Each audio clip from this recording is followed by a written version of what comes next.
Pas de soleil, pas de soleil, pas de soleil.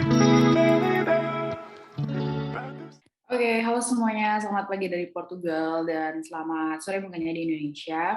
Balik lagi bareng aku, Atif Utami, di segmen Ngobrol Bareng Erasmus Mundus Joy Master Degree URD. Nah, udah lama banget nggak ngepost di segmen ini, tapi hari ini aku kedatangan salah satu awardee yang baru, yaitu awardee tahun kemarin ya.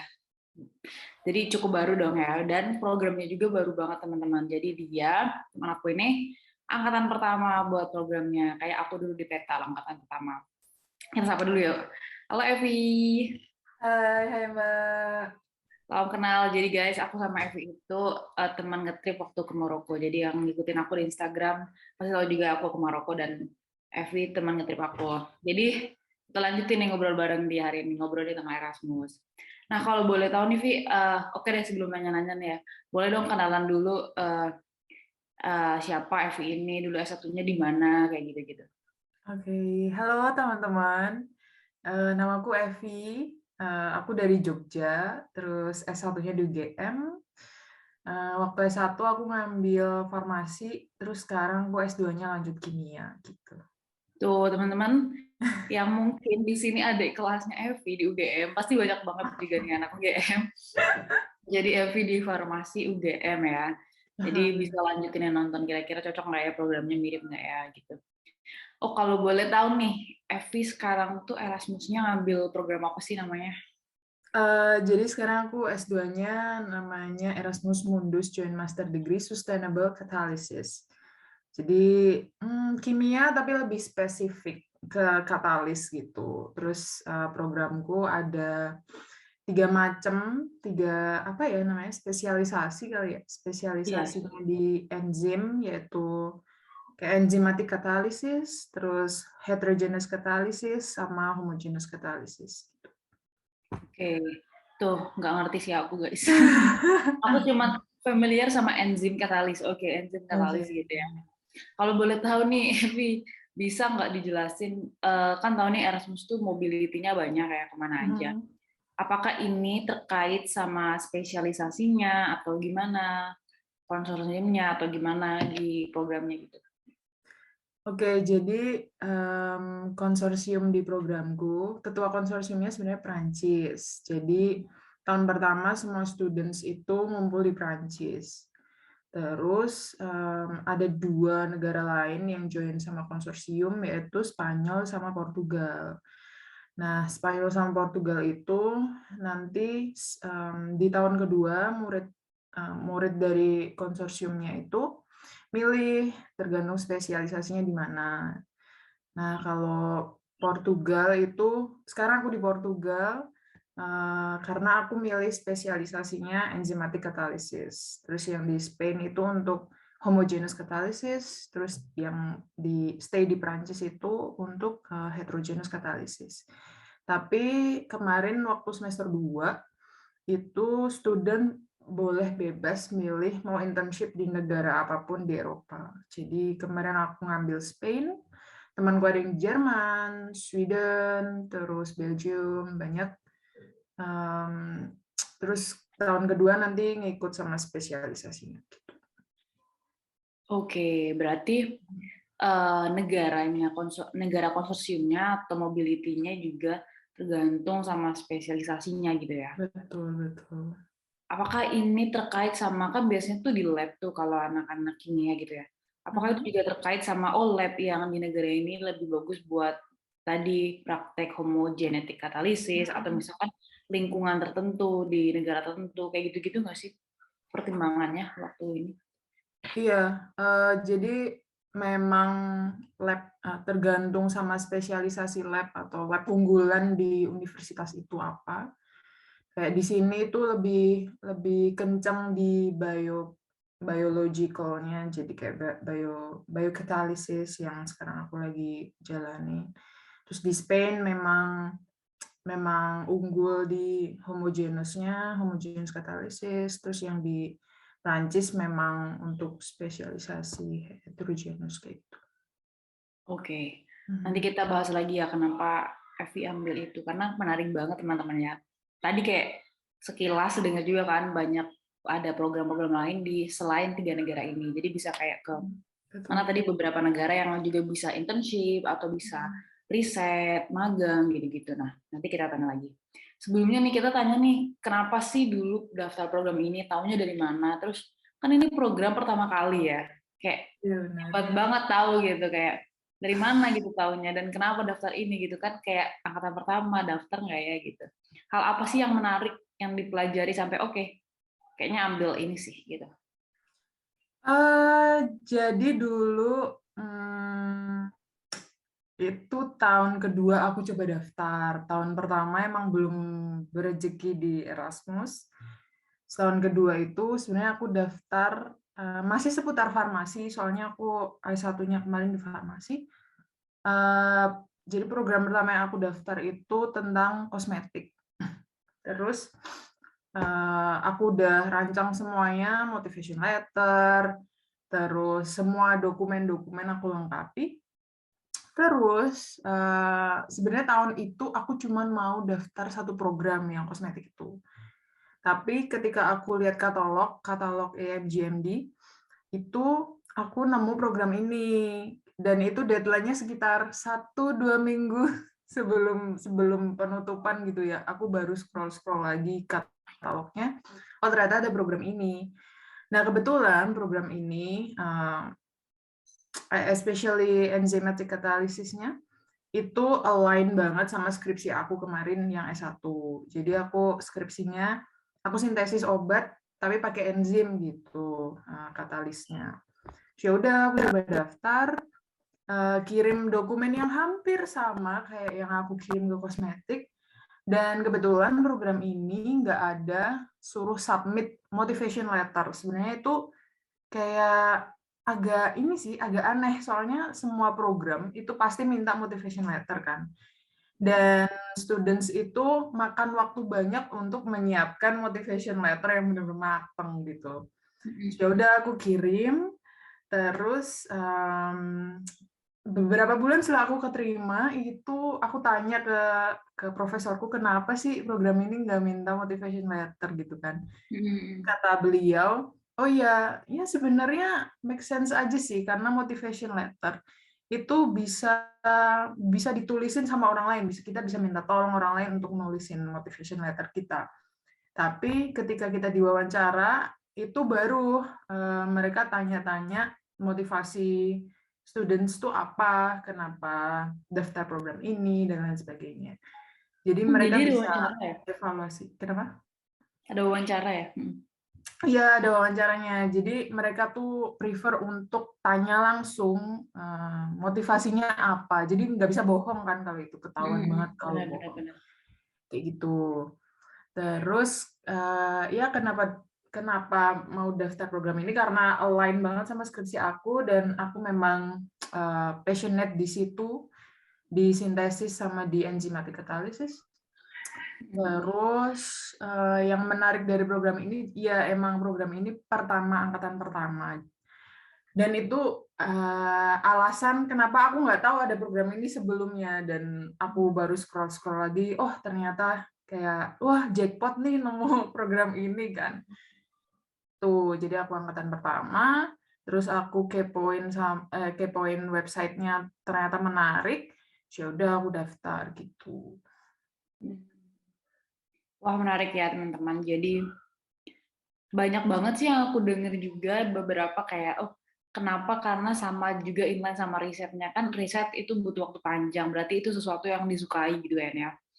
Dan make sense banget jadi kayak plus point banget mudah buat di kayak istilahnya itu cocok logi kalau ini kan program koordinasi. Betul. Oh iya risetnya tentang ini terus dia mau daftar kayak nggak usah dipertanyakan lagi gitu kan ya. Jadi bener banget, aku baru dengar juga nggak ada motivation letter dan iya sih make sense juga ya. Ada orang tuh double kan, ngirim motivation letter terus ada interview gitu kan ya kayak mungkin ya verifikasi atau validasi motivation letter, tapi mungkin mereka kayak udah langsung tanya aja Iya, gitu, langsung aja. lebih enak aja, lebih spontan. Gitu kan. Nah kalau boleh tahu nih Evi, buat teman-teman di sini yang kira-kira mau, oh menarik nih Kak, kayaknya aku mau deh jadi angkatan kedua gitu ya. Ya, ini kapan sih Angkatan bukanya? kedua udah ada, guys. Oh iya, Angkatan maksudnya. ketiga Iya, ya, angkatan berarti. ketiga ya. Angkatan kedua 2022 ya. Iya, Oh iya, benar. mau jadi angkatan selanjutnya nih Kak. Terus program ini tuh bukanya kapan? Terus tadi kalau lebih detail lagi persyaratannya apa? Yang pertama kan udah tentu nggak ada motivation letter dan ada interview ya. Nah itu kapan sih kira-kira biar bisa antisipasi? Kapan bukanya itu kayaknya kebanyakan bareng sama program lain, sekitar November, Desember, terus deadline-nya sekitar Februari mungkin ya. Soalnya aku ingat waktu itu aku interview bulan Maret, berarti ya sekitar sebulan sebelumnya deadline-nya itu. Kalau dari kapan nyiapin dokumennya lebih cepat lebih baik sih, karena kita bisa punya waktu lebih lama untuk cross check apakah dokumen ini sesuai sama yang diminta, sama yang di requirement. Terus kita kalau nggak yakin, kayak waktu itu di website bilang kalau sertifikat IELTS itu bisa diganti sama kayak attestation bahwa kita S1-nya tuh dalam bahasa Inggris gitu. Nah, waktu itu ada temenku yang mau coba daftar, terus dia memang S1-nya dalam bahasa Inggris gitu ya, di Singapura.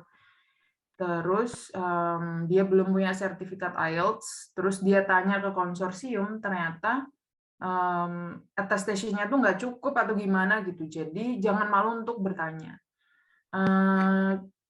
Profesor-profesor di Eropa, apalagi IMGMD gitu ya, kalau ditanyain lewat email itu pasti jawab. Jadi jangan khawatir. Jadi tanya aja. Pokoknya cross check semuanya apakah sudah cukup untuk dikirim, disubmit gitu. Baru kita submit. Kalau udah yakin semuanya kayak memenuhi requirement gitu ya. Tuh. Siapa lagi ya tadi pertanyaannya aku lupa. Persyaratannya berarti tadi IELTS kan, kayak bisa juga. Oke, persyaratannya ya. Semoga aku masih ingat ya, sambil refresh lagi. Iya, IELTS, sertifikat IELTS itu, terus domisili, karena memang setauku program INGMD itu lihat dari jarak ya.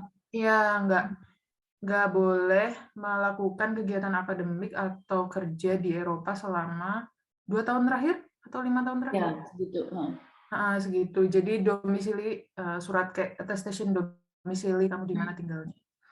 Terus kayaknya data diri ya enggak ya? Kayaknya iya di data diri kayak KTP gitu. Pas, oh ya data diri ID. Terus apa lagi sih? Oh, ini recommendation letter dari entah bos, entah dosen S1. Waktu itu aku minta bosku 1, dosenku 1, jadi kayak ya udah lengkap. Kebetulan waktu itu aku udah kerja 1 tahun, terus masih kontakan juga sama dosen S1, penting loh itu guys. Masih kontakan sama dosen S1. Terus aku minta satu-satu dari beliau. Terus apa lagi ya? Apa ya Mbak? Yang umum apa sih? Aku lupa deh. Europa CV, terus tapi CV, ya benar, CV. Terus research proposal nggak perlu ya? Enggak perlu proposal. Oh, ini birth certificate, I think. Ya, kayak gitu. Diminta juga ya? Aku enggak. Terus, Oke, teman-teman itu sih. birth certificate berarti harus di semua dokumen-dokumen tadi kan, karena konsorsiumnya head-nya di Prancis, perlu nggak itu ditranslate, sworn translation ke untuk Prancis? daftar programnya nggak perlu. Pokoknya kita provide yang dalam bahasa Inggris aja udah cukup, nggak perlu ke dalam bahasa Prancis. Tapi ketika daftar visanya, sepertinya aku translate ke Prancis juga deh, kalau nggak salah. Tapi kalau daftar programnya nggak perlu. Oke. Berarti daftar programnya nggak perlu teman-teman ya, karena beberapa ada yang daftar programnya pun udah perlu gitu ditranslate dan dilegalize gitu. Nah, ini dokumen apa aja sih yang perlu dilegalize di Kemenkumham gitu-gitu? Ada nggak Eh, waktu daftar? Waktu daftar programnya nggak ada sih. Oh ya, aku jadi ingat persyaratannya ada for sure degree, ijazah sama transkrip. Waktu itu aku translate di UGM di farmasi. Eh, karena ijazah asli dan transkrip asliku tuh masih dalam bahasa Indonesia. Kayaknya sekarang ini deh udah ada 2 bahasa gitu bilingual. Ya. Jadi aku translate di fakultas, terus dicap sekalian di sana. Terus aku kirim yang itu.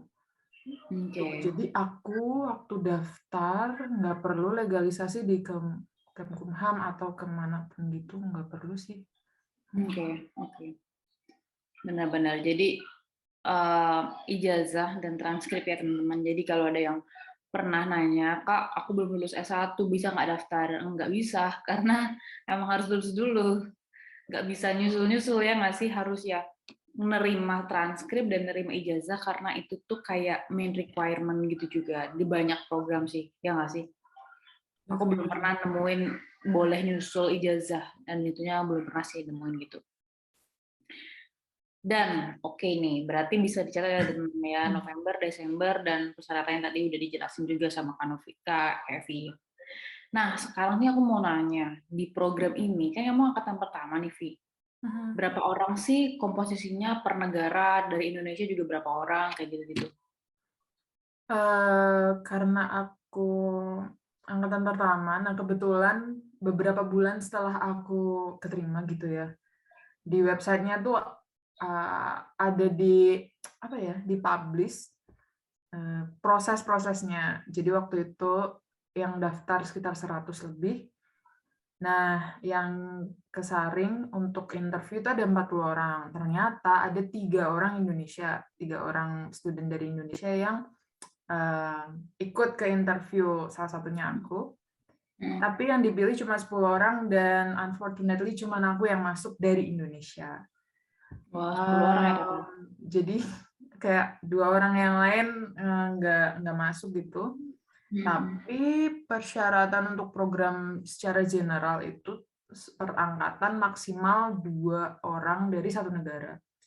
Angkatanku ada 2 orang dari Brazil. Tapi cuma mereka yang ngirim perwakilan kayak lebih dari satu. Yang lainnya satu kayak aku. Terus 10 orang yang dapat scholarship dan keterima program gitu. Tapi dengar-dengar sih ada 10 orang lain yang ditawari posisi tapi tanpa scholarship. Ya, tanpa scholarship, dan itu mahal banget teman-teman kalau tanpa scholarship gitu ya, ikut program IMJMD. Programku tuitionnya 9.000 per tahun, jadi untuk 2 tahun itu 18.000 euro, itu mahal banget gitu. Makanya nggak ada yang ambil program di angkatanku, dan di angkatan bawahku nggak ada yang ambil program tanpa scholarship gitu. Scholarship ya. Iya sih, karena kamu angkatan baru ya, udah ada istilah co-funding gitu-gitu. Nggak sebanyak tahun aku, masih ada 22 gitu yang dapat scholarship. Jadi ya itu juga ya tau lah ya guys, banyak perubahan secara finansial dan politikal dan lain-lain. Jadi ya menarik. Jadi itu bisa kira-kira teman-teman ya, kira-kira emang kompetitif banget sih Erasmus, karena emang maksimal tuh 2 orang cuman per negara, tapi ya dicoba aja karena banyak sekali periode aplikasi tuh bisa daftar 3 program. Jadi misalkan kamu anak kimia nih, kayak Kak Evi, kamu bisa daftar mungkin ini program enzimat apa tadi? Katalis aku sulit banget ngomongin program engineering ini. Terus ada program yang lain-lain, banyak banget sih kimia, ada kimia arkeologi, kimia kosmetik, ini kimia enzimatik dan heterogenetik segala macam, banyak banget. Jadi misalnya ke anak kimia itu bisa kayak daftar tiga langsung, lihat mana yang dapat, ya nggak sih? Iya, betul.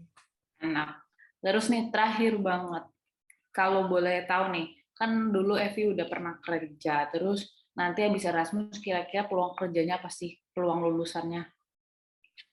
Kalau dari specifically dari programku, karena aku nggak punya senior dan aku masih ongoing di tahun kedua master, aku belum punya referensi nih mau kerja di bidang apa, bukan.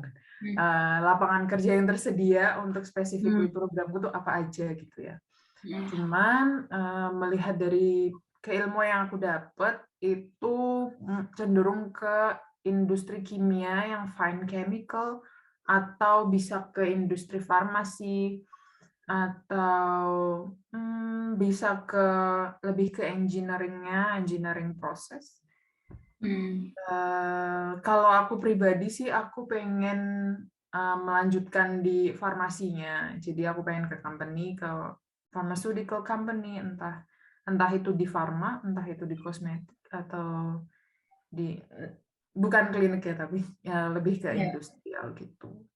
Oh, industrial. Aku kebayangnya juga banyak sih sekarang bisnis entrepreneur di bagian enzimatik gitu, kayak lagi booming. lagi yang yang DNA accurate, tahu nggak? Kenapa Mbak? Yang how to read or track your ancestor through DNA, terus by reading gitu ya nggak sih? Ya itu banyak lebih lah. ke bioinformatics sih itu.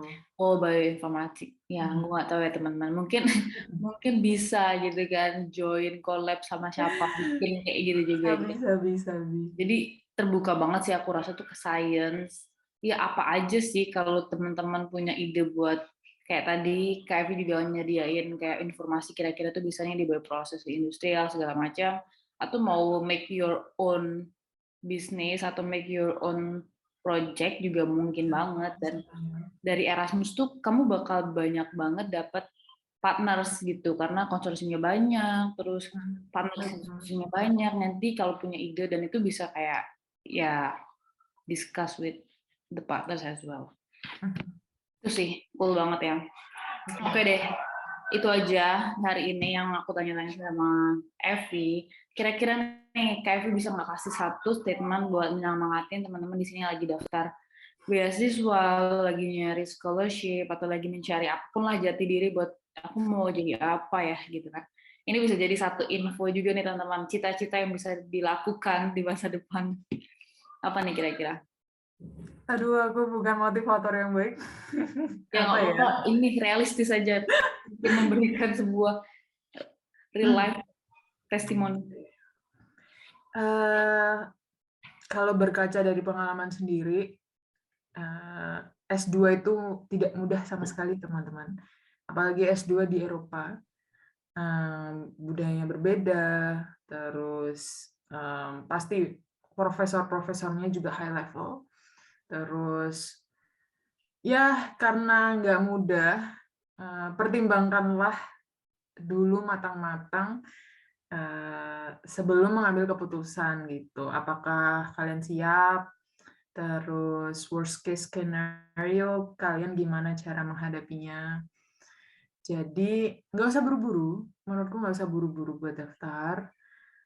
Pilih program yang kalian, at least kalian tuh passionate di situ. Jadi mau dihantam kayak apa juga, kalau kalian passionate tuh bakalan stay, bakalan bertahan gitu, bakalan berjuang di situ. Jadi pertama yaitu cari dulu program yang kalian benar-benar passionate about.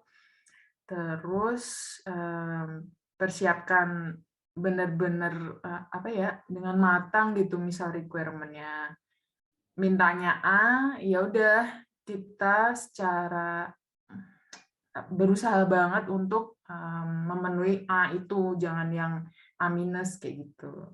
Terus ya sepertinya cuman itu. Oke, nggak apa-apa. Itu udah sangat realistis buat mengingatkan kita buat it's not only like happy traveling doang, tapi ini like a long journey. Jadi at least kamu suka lah sama apa yang bakal dikerjain gitu ya.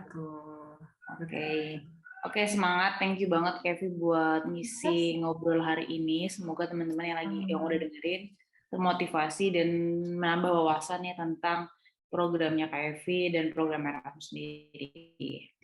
So, stay tune di segmen selanjutnya dengan teman ngobrol Tifa selanjutnya tentunya. Dan happy weekend. Bye-bye. Bye.